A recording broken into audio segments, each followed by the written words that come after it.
श्रीमद्वाल्मीकि रामायण युद्धकांड अध्याय 10।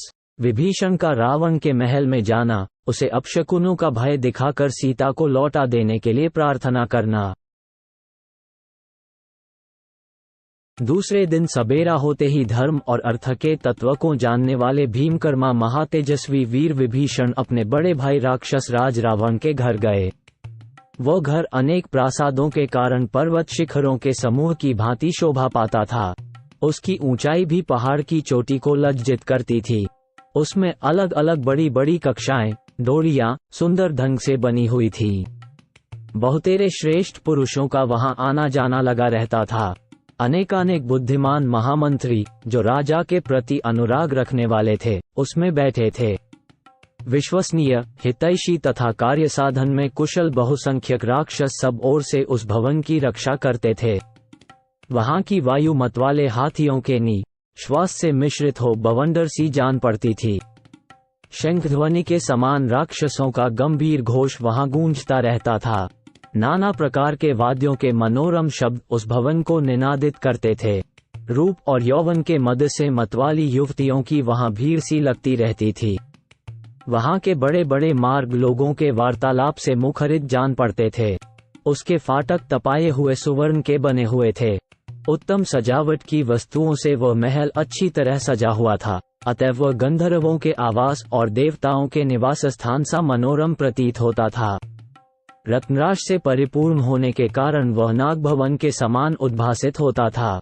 जैसे तेज से विस्तृत किरणों वाले सूर्य महान मेघों की घटा में प्रवेश करते हैं, उसी प्रकार तेजस्वी विभीषण ने रावण के उस भवन में पदार्पण किया।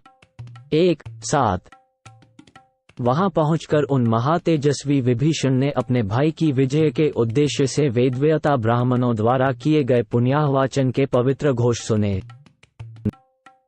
तत्पश्चात उन महाबली विभीषण ने वेद मंत्रों के ज्ञाता ब्राह्मणों का दर्शन किया, जिनके हाथों में दही और घी के पात्र थे। फूलों और अक्षतों से उन सब की पूजा की गई थी। वहां जाने पर राक्षसों ने उनका स्वागत सत्कार किया। फिर उन महाबाहु विभीषण ने अपने तेज से देदीप्यमान और सिंहासन पर विराजमान कुबेर के छोटे भाई रावण को प्रणाम किया। तदनंतर शिष्टाचार के ज्ञाता विभीषण, विजयता महाराज, महाराज की जय हो इत्यादि रूप से राजा के प्रति परंपरा प्राप्त शुभाशंसा सूचक वचन का प्रयोग करके राजा के द्वारा दृष्टि के संकेत से बताए गए सुवर्णभूषित सिंहासन पर बैठ गए। विभीषण जगत की भली बुरी बातों को अच्छी तरह जानते थे। उन्होंने प्रणाम आदि व्यवहार का यथार्थ रूप से निर्वाह करके सांत्वनापूर्ण वचनों द्वारा अपने बड़े भाई महामना रावण को प्रसन्न किया और उससे एकांत में मंत्रियों के निकट देश, काल और प्रयोजन के अनुरूप युक्तियों द्वारा निश्चित तथा अत्यंत हितकारक बात कही। शत्रुओं को संताप देने वाले महाराज, जब से विदेह कुमारी सीता यहाँ आई है, तभी से हम लोगों को अनेक प्रकार के अमंगल सूचक अपशकुन दिखाई दे रहे हैं। मंत्रों द्वारा विधि पूर्वक धधकाने पर भी आग अच्छी तरह प्रज्वलित नहीं हो रही है। उससे चिनगारियां निकलने लगती हैं। उसकी लपट के साथ धुआं उठने लगता है और मंथन काल में जब अग्नि प्रकट होती है, उस समय भी वो धुएं से मलिन ही रहती है। रसोई घरों में, अग्निशालाओं में तथा वेदाध्ययन के स्थानों में भी सांप देखे जाते हैं और हवन सामग्रियों में चींटियां पड़ी दिखाई देती हैं। गायों का दूध सूख गया है, बड़े बड़े गजराज मदरहित हो गए हैं, घोड़े नए ग्रास से आनंदित, भोजन से संतुष्ट होने पर भी दीनतापूर्ण स्वर में हिनहिनाते हैं। राजन, गधों, ऊंटों और खच्चरों के रोंगटे खड़े हो जाते हैं। उनके नेत्रों से आंसू गिरने लगते हैं। विधिपूर्वक चिकित्सा की जाने पर भी वे पुनर्तः स्वस्थ हो नहीं पाते हैं। क्रूर कौए झुंड के झुंड एकत्र होकर कर्कश स्वर में कांव कांव करने लगते हैं तथा वे सतमहले मकानों पर समूह के समूह इकट्ठे हुए देखे जाते हैं। लंकापुरी के ऊपर झुंड के झुंड गीद उसका स्पर्श करते हुए से मड़राते रहते हैं। दोनों संध्याओं के समय सियारिने नगर के समीप आकर अमंगल सूचक शब्द करती हैं।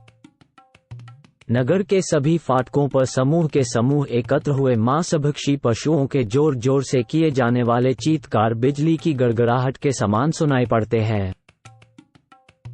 वीरवर, ऐसी परिस्थिति में मुझे तो यही प्रायश्चित अच्छा जान पड़ता है कि विदेह कुमारी सीता श्री रामचंद्र जी को लौटा दी जाए। महाराज, यदि यह बात मैंने मोह या लोभ से कही हो तो भी आपको मुझमें दोष दृष्टि नहीं करनी चाहिए।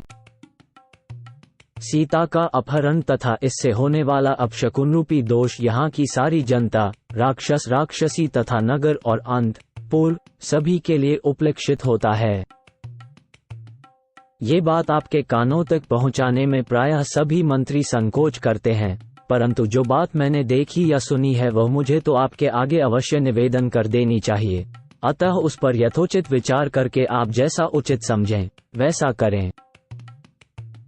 इस प्रकार भाई विभीषण ने अपने मंत्रियों के बीच में बड़े भाई राक्षस राज रावण से ये हितकारी वचन कहे।